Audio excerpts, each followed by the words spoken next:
पिछला दिन कुछ होमवर्क भी था क्या? बन गया उसमें या पूछना उसने भी है?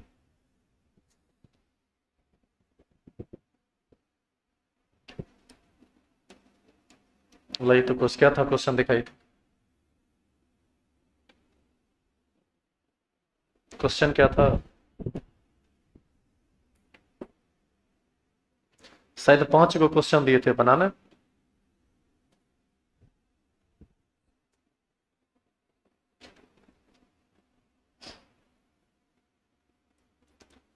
पहला क्वेश्चन था 20 मिली इक्विवेलेंट ऑफ HCl। इसको ग्राम में बदलना था। बताइए। 20 मिली इक्विवेलेंट को हम लोग लिख सकते हैं 20/1000 ग्राम इक्विवेलेंट। हाँ या ना? और ग्राम इक्विवेलेंट बराबर होता है वेट बटा इक्विवेलेंट वेट। ये 2/100 यानी 1/50 बराबर वेट। और इक्विवेलेंट वेट होता है HCl का 36.5। तो यहाँ से वेट हो जाएगा 36.5/50। यही आंसर होगा। भाग देने के बाद जो भी आएगा यही आंसर होगा। क्या इसमें कोई प्रॉब्लम है? दूसरा क्वेश्चन था 400 ग्राम NaOH।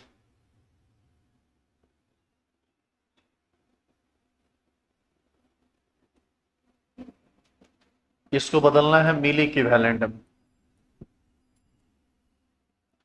एक बात बताओ, 400 ग्राम NaOH इसको ग्राम इक्विवेलेंट में बदल दो। इक्विवेलेंट वेट से भाग दे दो। ये इतना ग्राम इक्विवेलेंट हो जाएगा। और 10 ग्राम इक्विवेलेंट को हम 10,000 मिली इक्विवेलेंट कह सकते हैं।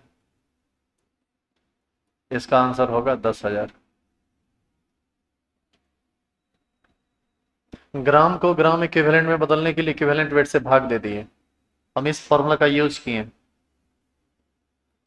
ग्राम इक्विवेलेंट बराबर वेट बटा इक्विवेलेंट वेट।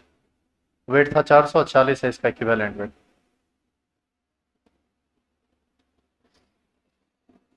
यदि किन्हीं को भी दिक्कत रह जाए तो पूछ सकते हैं आप दोबारा। ऐसा नहीं है कि एक बार हो गया तो बात खत्म।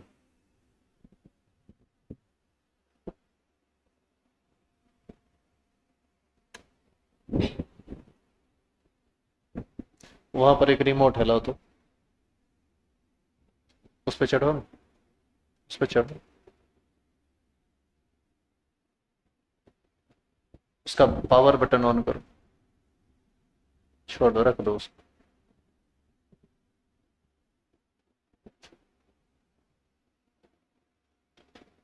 तो ये था दूसरा क्वेश्चन। तीसरा क्वेश्चन है 9.8 kg H2SO4 बराबर कितना ग्राम इक्विवेलेंट होगा? 9.8 kg को ग्राम में बदल दीजिए। बताइए 9800 ग्राम होगा क्या? और ग्राम को ग्राम इक्विवेलेंट में बदलने के लिए इक्विवेलेंट वेट से डिवाइड करते हैं। तो 9800 बटे कितना हो जाएगा? 49। कितना, 200 आ जाएगा क्या? 200 ग्राम इक्विवेलेंट। इसका आंसर होगा 200।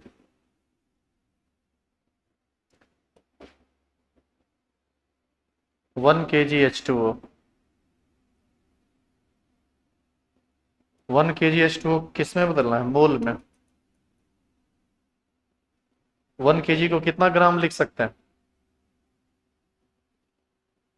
1000 ग्राम H2O। ग्राम को मोल में बदलने के लिए मोलिकुलर वेट से भाग देते हैं। मोलिकुलर वेट 18 होगा। 100/18 ये भाग दीजिएगा ना, 55.5 आ जाएगा। 55.5 मोल होगा।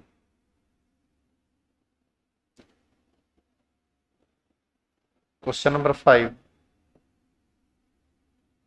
500 मोल NaOH पूछना है कुछ? वो एक जीरो छूट गया था, 1000/18 हो। 500 मोल NaOH कितना केजी होगा?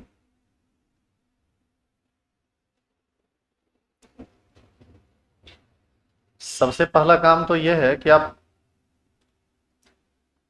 मोल को ग्राम में बदल दो, फिर ग्राम को केजी में बदल देना। मोल को ग्राम में कैसे बदलेंगे? मॉलिक्यूलर वेट से गुना करके। फॉर्मूला क्या होता है? मोल बराबर क्या होता है? वेट बटा मॉलिक्यूलर वेट। तो यहां से वेट बराबर हो जाएगा मोल इंटू मॉलिक्यूलर वेट। मोल है 500, इसका मॉलिक्यूलर वेट होता है 40, 5 चौक 20, कितना जाएगा? 20,000। ये कौन चीज में आएगा ना, ग्राम में आएगा ना। केजी में बदलेंगे तो 1000 से भाग देंगे, 20 केजी आ जाएगा।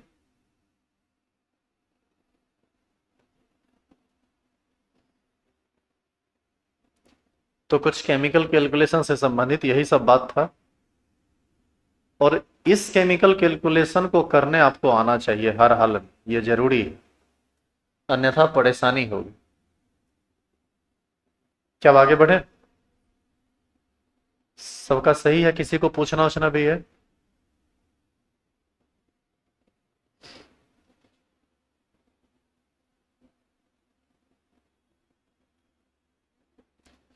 चलिए हेडिंग डालिए तो आगे।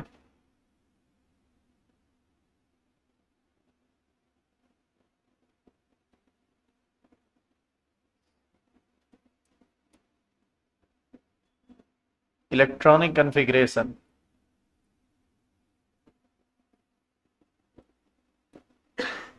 केमिस्ट्री में ये एक बहुत ही इंपॉर्टेंट चीज होता है, किसी भी तरह के केमिस्ट्री को समझने में इसकी बहुत ज्यादा जरूरत होती है। इसी से वैलेंसी वगैरह क्लियर होता है, तो जरूरी चीज है ये।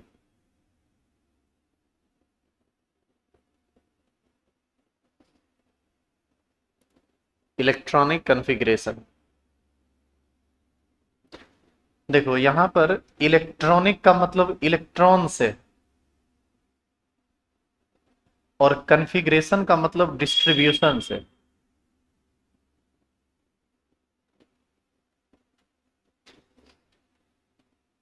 एटम के अंदर तीन फंडामेंटल पार्टिकल रहता है, आप याद कीजिए, बताया गया था आपको शुरू में। इलेक्ट्रॉन रहता है, प्रोटॉन रहता है, और न्यूट्रॉन रहता है। प्रोटॉन और न्यूट्रॉन जो है ये रहता है न्यूक्लियस में, और इलेक्ट्रॉन जो है ये ऑर्बिट में चक्कर लगाता रहता है। तो ऑर्बिट के अंदर एक होता है सब ऑर्बिट, और सब ऑर्बिट के अंदर होता है ऑर्बिटल। इलेक्ट्रॉन को सजाना हम ऑर्बिट में भी सीखते हैं, इसको ऑर्बिट वाइज इलेक्ट्रॉनिक कॉन्फ़िगरेशन कहा जाता है। इलेक्ट्रॉन को सजाना हम सब ऑर्बिट में भी सीखते हैं, इसको सब ऑर्बिट वाइज इलेक्ट्रॉनिक कॉन्फ़िगरेशन कहा जाता है। और इलेक्ट्रॉन को ऑर्बिटल में भी सजाया जाता है, इसीलिए हम एक तीसरे तरह का electronic configuration orbital wise electronic configuration भी सीखते हैं।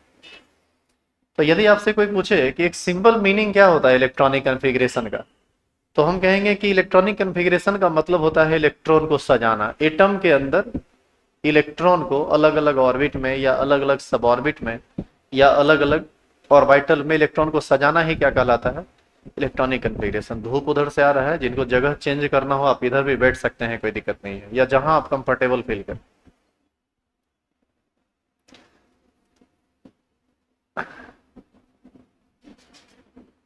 तो चलिए इस हेडिंग को पहले डिफाइन कर लेंगे, लिखेंगे। देखिए, distribution of electron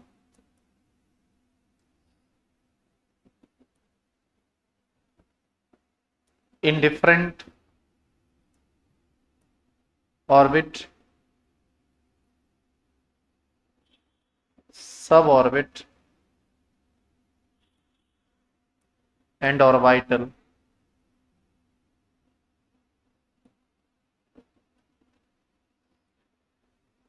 according to different role is called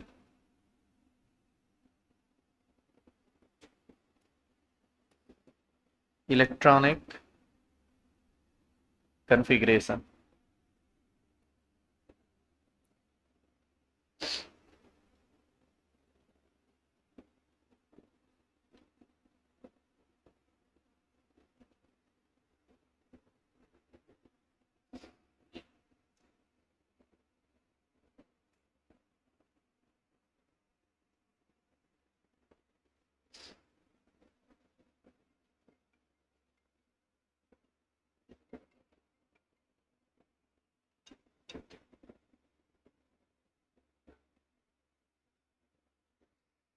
हाँ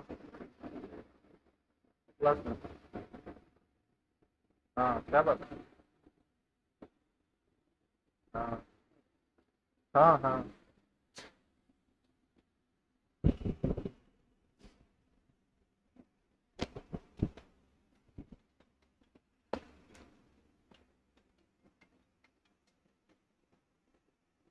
हाँ।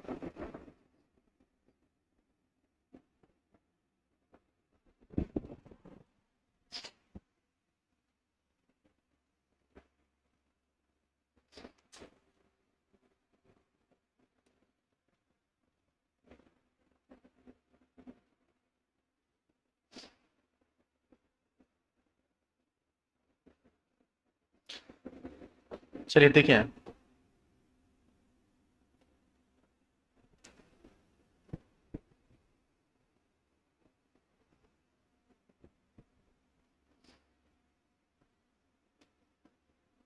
एटम के बीचों बीच न्यूक्लियस होता है और उसके चारों तरफ इलेक्ट्रॉन चक्कर लगाता है।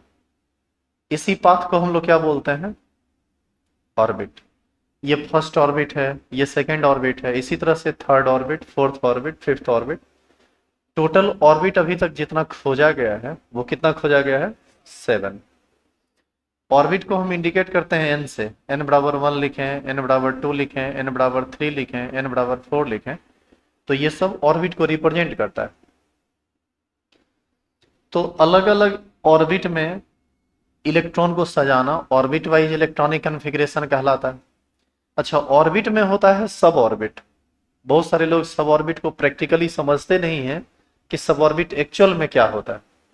तो थोड़ा उसको हम बाद में देख लेंगे। एक काम करते हैं, पहले ऑर्बिट वाइज इलेक्ट्रॉनिक कॉन्फ़िगरेशन करते हैं, फिर बाद में सब ऑर्बिट आएगा तो सब ऑर्बिट देखेंगे, फिर ऑर्बिटल आएगा तो ऑर्बिटल देखेंगे। लिखेंगे नीचे, there are 3 types of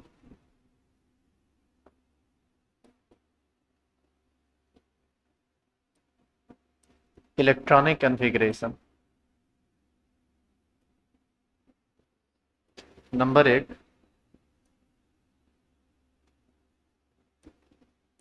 orbit wise electronic configuration. Number 2, sub orbit wise electronic configuration. And number 3,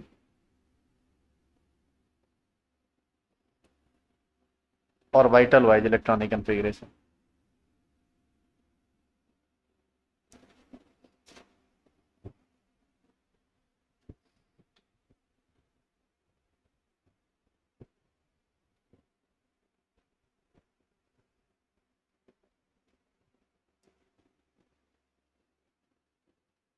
जब क्लास में, रेगुलर क्लास में ये पढ़ा रहे थे तो बहुत लंबा और बहुत डिटेल में चला चला था ये। अभी हम आपको उतना बताते हैं जितना से आपका काम चल जाए। थोड़ा शॉर्टकट चलेंगे। वहाँ 6 क्लास में ये सब खत्म हुआ था, यहाँ 2 क्लास में, मैक्सिमम 3 क्लास में हम इसको खत्म करेंगे। तो कहीं ना कहीं चीजें थोड़ी सी शॉर्ट की जाएगी। तो तो विशेष ध्यान देने की जरूरत है आपको। लिखिए नंबर 1,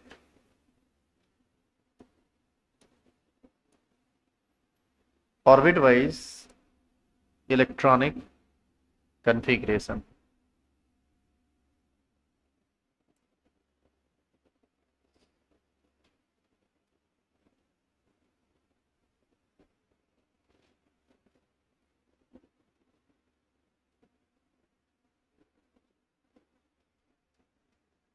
डिफाइन कीजिए तो।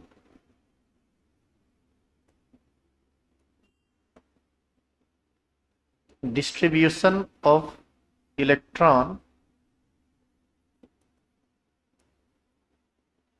in different orbits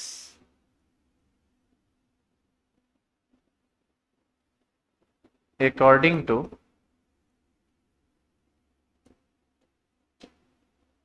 Bohr-Bury scheme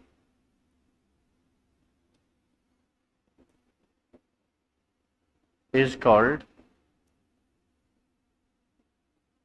orbit-wise electronic configuration। Bore-bury दो साइंटिस्ट का नाम, इन्हीं के अकॉर्डिंग हम इलेक्ट्रॉन को सजाना सीखेंगे ऑर्बिट में।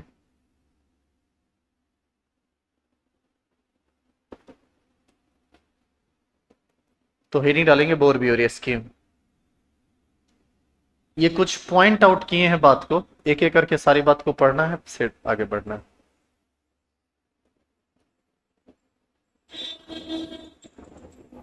Any orbit contain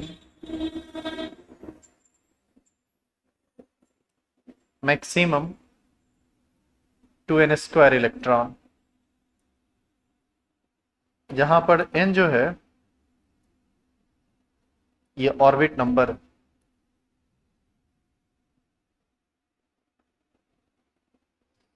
जैसे इधर लिखते हैं ऑर्बिट, यहां लिखते हैं मैक्सिमम इलेक्ट्रॉन और यहां लिखते हैं रेंज।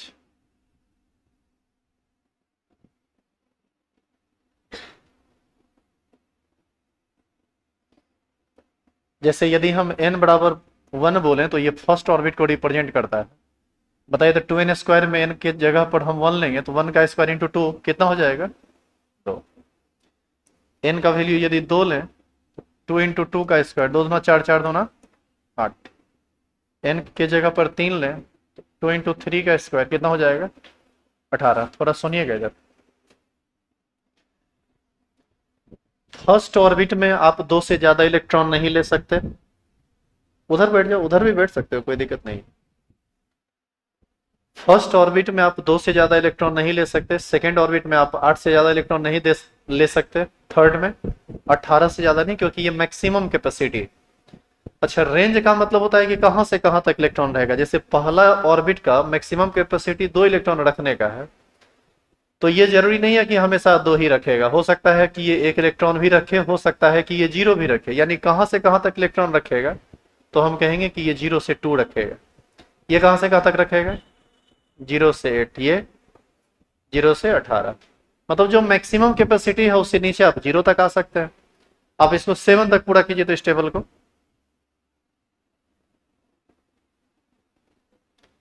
इस टेबल को 7 तक पूरा कीजिए।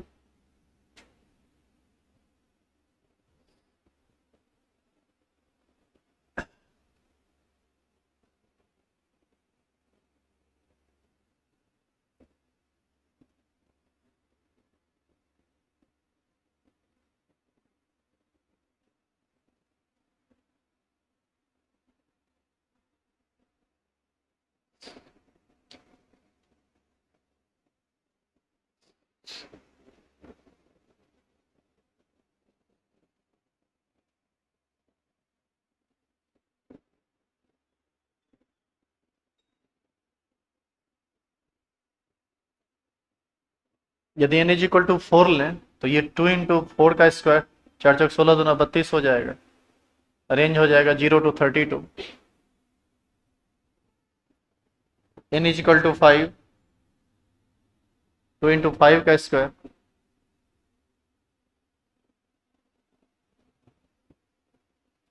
n is equal to 6।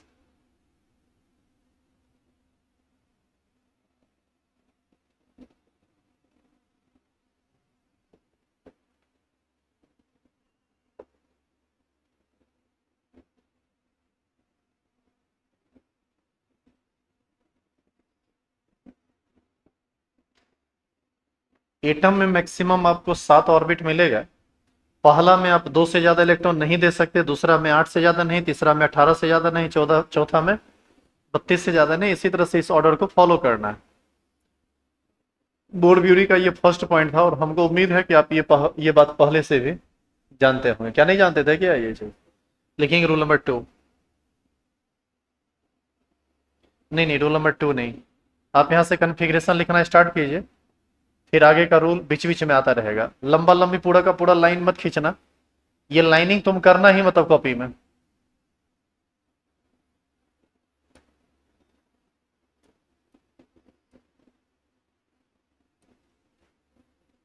Configuration देखिए, हाइड्रोजन का एटॉमिक नंबर 1 होता है। आप याद कीजिए, किसी भी एटम में इलेक्ट्रॉन की संख्या उतनी ही होती है जितना उसका एटॉमिक नंबर होता है। तो पहला ऑर्बिट में ही एक इलेक्ट्रॉन आ जाएगा। हीलियम का एटॉमिक नंबर 2 होता है, पहला ऑर्बिट में ही दोनों इलेक्ट्रॉन आ जाएगा। लिथियम का एटॉमिक नंबर 3 होता है, बताइए तो इसमें क्या 3 दे दें? गलत हो जाएगा। क्या है, पहला में आप 2 से ज्यादा इलेक्ट्रॉन नहीं दे सकते, तो यहाँ पर 2 देना पड़ेगा, यहाँ 1 करना पड़ेगा। इसका मतलब है हाइड्रोजन में केवल एक ऑर्बिट होता है, हीलियम में केवल एक ऑर्बिट होता है, लेकिन लिथियम में 2 ऑर्बिट होता है। पहला ऑर्बिट में 2 इलेक्ट्रॉन, दूसरा ऑर्बिट में 1 इलेक्ट्रॉन। हीलियम में एक ही ऑर्बिट होता है, 2 इलेक्ट्रॉन होता है। हाइड्रोजन में एक ही ऑर्बिट होता है, 1 इलेक्ट्रॉन होता है। तो क्या इसी तरह से बेरिलियम का एटॉमिक नंबर 4 होता है। कन्फिग्रेशन क्या होगा? 2 2। बोरॉन का एटॉमिक नंबर 5 होता है। बताइए, इसमें तो हम 2 3 लिख सकते हैं, क्यों इसमें हम 3 लिख सकते हैं? ये सेकेंड ऑर्बिट है, और सेकेंड ऑर्बिट का मैक्सिमम कैपेसिटी 8 इलेक्ट्रॉन का होता है। Carbon atomic number 6, 2 4। इसी तरह से नाइट्रोजन एटॉमिक नंबर 7। जैसे ये लाइनिंग हम कर रहे हैं ना, लाइनिंग आपको नहीं करना है, डायरेक्ट अपना रूलिंग कॉपी में आप लिखते ही हैं। 2 5 ऑक्सीजन, 2 6 फ्लोरीन, 2 7, और ये आ गया नियन 2 8। ध्यान रहे, जिस एटम के आउटर मोस्ट सेल में 8 इलेक्ट्रॉन हो वो नोबेल गैस होता है। एक हीलियम उसमें एक्सेप्शन है, हीलियम के आउटर मोस्ट सेल में मात्र 2 इलेक्ट्रॉन होता है, लेकिन फिर भी यह नोबेल गैस है। कारण है कि इसके पास केवल एक ही ऑर्बिट होता है, और फर्स्ट ऑर्बिट ही इसका लास्ट ऑर्बिट है। फर्स्ट ऑर्बिट का मैक्सिमम कैपेसिटी ही 2 इलेक्ट्रॉन का होता है, तो उसमें आप 8 इलेक्ट्रॉन कैसे डालेंगे? लिखेंगे यहां तक।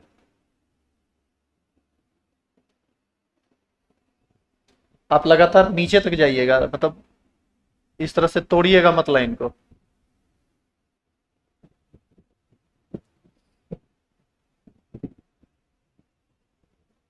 नहीं लिखे क्या? या तोड़ दिए हैं तो कोई बात नहीं, आगे बढ़ाइए।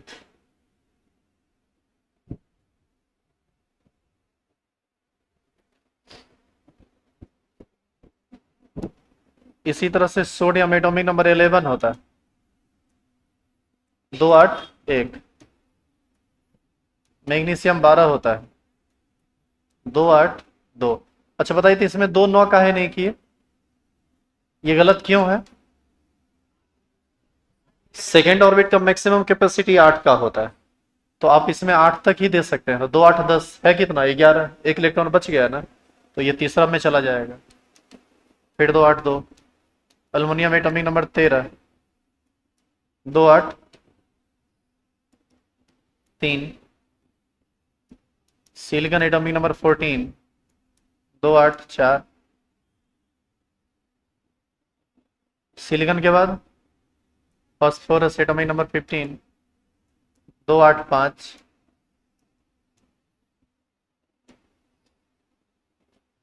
सल्फर 16, 2 8 6। क्लोरीन 17, 2 8 7। ऑर्गन 18, 2 8 8।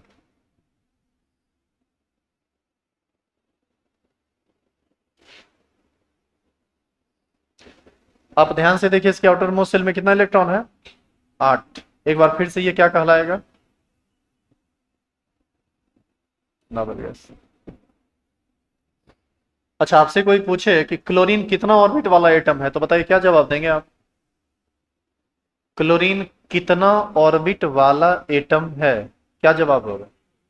3 ऑर्बिट वाला। फर्स्ट ऑर्बिट में 2 इलेक्ट्रॉन, सेकंड ऑर्बिट में 8 इलेक्ट्रॉन, और थर्ड ऑर्बिट में 7 इलेक्ट्रॉन। तो ये 18 का कन्फिग्रेशन हुआ। पोटासियम इसका एटॉमिक नंबर 19 होता है, बताइए कन्फिग्रेशन क्या होगा। 2881 आप जो कह रहे हैं, यदि मान लीजिए हम 9 दे देते हैं तो ये, यदि आप 2881 कहते हैं और यदि हम ऐसा लिख दें तो बताइए ये गलत है या सही है? गलत है। इसमें क्या गलती है? इसमें गलती ये है क्योंकि यहां पर बोर्ड ब्यूरी का दूसरा रूल आ जाता है, और दूसरा रूल कहता है कि आउटर मोस्ट सेल का कैपेसिटी चाहे कुछ भी हो, लेकिन आप उसमें 8 से ज्यादा इलेक्ट्रॉन नहीं रख सकते, गलत हो जाएगा। तो 9 नहीं होगा। तो 9, इसको 9 करके आप पहले गलत कीजिए और यहां से पहले आप लिखिए रूल 2।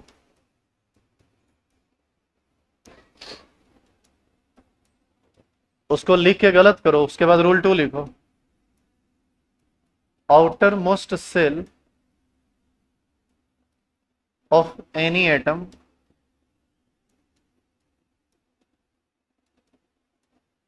contain maximum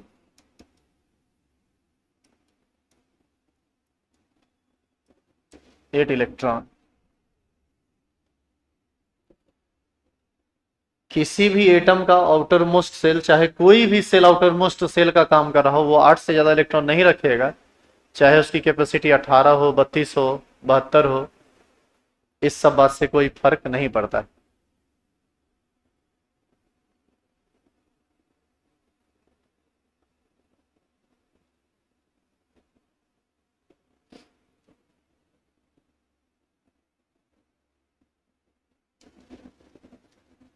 तो बताइए क्या कन्फिग्रेशन सही आएगा? ये होगा 2881। कैल्शियम का बताइए। 288। यहीं से आगे स्कैंडियम का बताइए तो 2883। गलत हो गया ये। 2883 करेंगे तो गलत हो जाएगा। अब जानिए ये क्या होगा। इसका सही कन्फिग्रेशन होगा 2892। बताइए तो क्या है। फर्स्ट सेल का कैपेसिटी 2 का था, बढ़ गया। सेकेंड का कैपेसिटी 8 का था, बढ़ गया। थर्ड का कैपेसिटी 18 का था, तब ये 18 तक भरेगा तब बाहर जाएगा, क्योंकि अंदर खाली रख के बाहर तो इलेक्ट्रॉन को डालेंगे नहीं। अब यदि आप इसमें 9 दे दिए तो आप ये भी नहीं कर सकते कि रूल टूट रहा है। Outermost shell of any atom contain maximum 8 electron. क्या ये आउटर मोस्ट सेल है? आउटर मोस्ट सेल तो चौथा है, पहला, दूसरा, तीसरा, चौथा। तो यहां पर आप 9 दे सकते हैं, और 9 दे सकते हैं, यही सही है। लेकिन तब आपके दिमाग में आएगा कि सर जो काम आप यहां किए वही काम आप यहां भी तो कर सकते थे। बताइए क्या करते? क्या करते बताइए। देखो 289 करते तो रूल के अकॉर्डिंग गलत था, तो मजबूरी है हमारा क्या करना है, 2881। अब यहां देखो 2882 जो इसको किए, हम ये भी तो कर सकते थे 2891। ऐसा नहीं किए क्योंकि अकेला इलेक्ट्रॉन अनस्टेबल होता है, पहले वो पेयर्ड हो जाएगा और पेयर्ड होने के बाद अंदर को तब बढ़ेगा और उसके बाद फिर बाहरी सेल में जाएगा। इसीलिए यहां पर हमको पेयर्ड करना था और आगे सब पेयर्ड ही चलेगा आउटर मोस्ट सेल में। इसीलिए जब पेयर्ड हो गया तब हम इसको 9 किए, अब 10 करेंगे, 11 करेंगे, और ये लगातार बढ़ता हुआ कहां तक चला जाएगा, 18 तक, because third orbit contain maximum 18 electron. तो आप इस तरह से आगे बढ़ेंगे। लिखिए तो स्कैंडियम के बाद टाइटेनियम, एटॉमिक नंबर 22, 2 8। बोलो क्या होगा यहां, 10 2। Scandium, titanium, vanadium, atomic number 23, क्या होगा, 2 8 11 2। आप लिख लीजिए तो।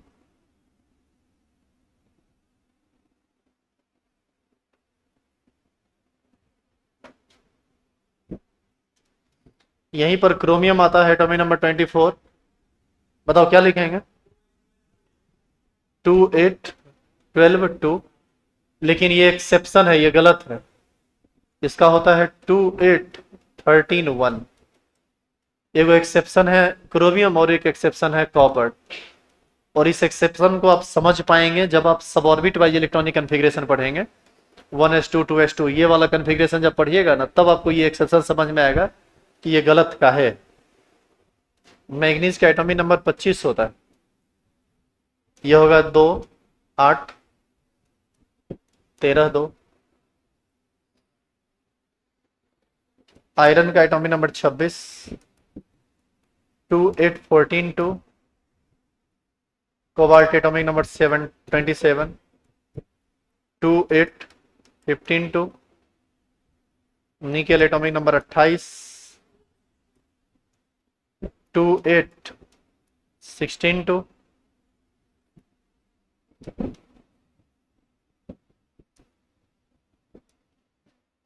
कॉपर ये भी एक्सेप्शन है, स्टार लगा दिए। 2, 8 होना चाहिए 17, 2 गलत होता है। ये होता है 2, 8, 18, 1 ये सही है। और एक जिंक एटॉमिक नंबर 30, 2, 8, 18। तो यहाँ दो एक्सेप्शन आया, एक एटॉमिक नंबर 24 में और एक एटॉमिक नंबर 29 में। ये दोनों एक्सेप्शन जब आप सबऑर्बिट वाइज पढ़ेंगे अगला क्लास में, तब आपको समझ में आएगा।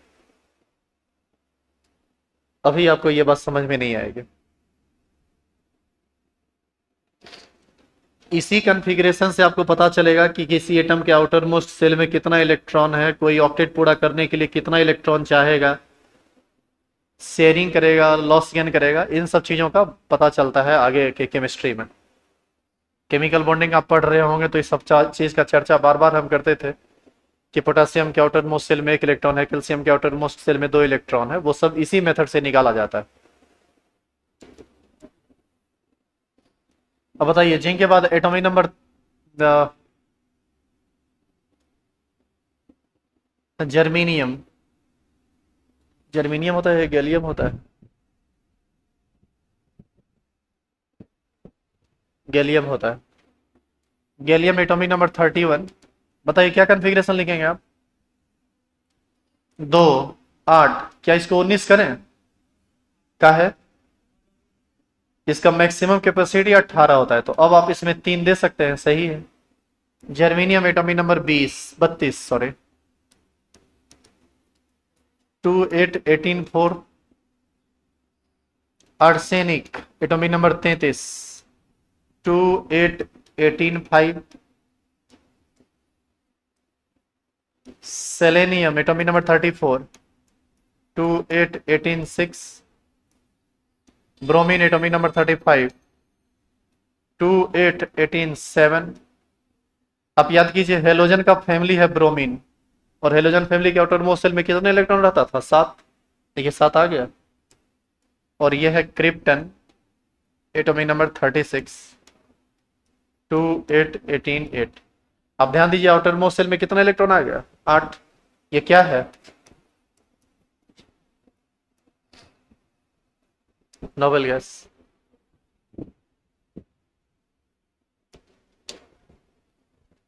इससे आगे का बात कल करेंगे इसमें, अभी ये खत्म नहीं हुआ है।